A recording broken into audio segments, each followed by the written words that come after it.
Welcome back to the Top News Channel RF Update. If you find my video useful, don't forget to click like and subscribe. Poland brings the EU to a dead end, VDL's brutal traps exposed, reform or collapse. An assault on the EU by Poland, calling the United States of Europe a dangerous utopian union.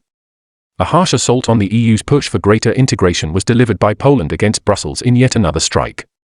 According to some recent comments, the Eastern Europeans know what the EU superstate empire can all too easily become. They have very recent memory of communism, Russian communism, fascism in their countries. They are sensibly vigilant. The British government may have been pulling the wool over UK citizens for decades as to the true goal of the EU, but surely when Poland joined it was crystal clear. It is time the EU stopped using financial bribes to expand EU membership. It doesn't have the wealth to keep doing it with all their other grand plans, and it creates such economic disparity across the bloc. Some other opinions say the only vote they'll be allowed to have is the one that Brussels sets, the outcome of which will be in agreement with Brussels. No other outcome will be tolerated.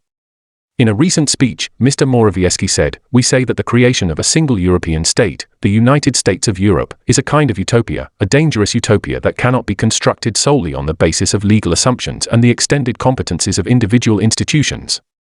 Here our voice may be weaker or stronger, but the more we speak to common sense and show that these differences not only cannot and should not be equalized. Many readers have the opinion that, rather a dangerous dystopia. The threats of trade wars and other punishments is an insight into the way this organization thinks. They need to be shunned, and what Ramonas are basically saying is, if you can't beat them, join them, so that we can beat other countries over the head with a stick. This is no way to proceed. The quicker we remove dependencies on this dysfunctional organization, the better, and whatever the cost."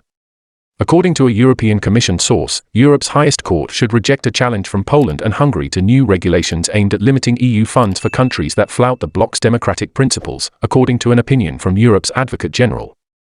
It is not binding, but the European Court of Justice, ECJ, in Luxembourg normally adopts the Advocate General's position when opening its final judgment, which is due early in 2022.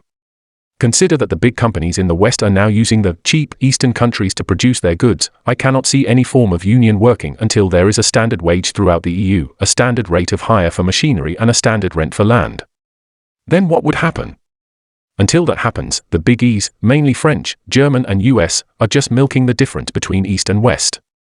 Reader Ricky argues, the federalists harm all of Europe with the euro and their ever-increasing demands to centralize all power in Brussels or Strasbourg, another prime example of their incredibly stupid policies.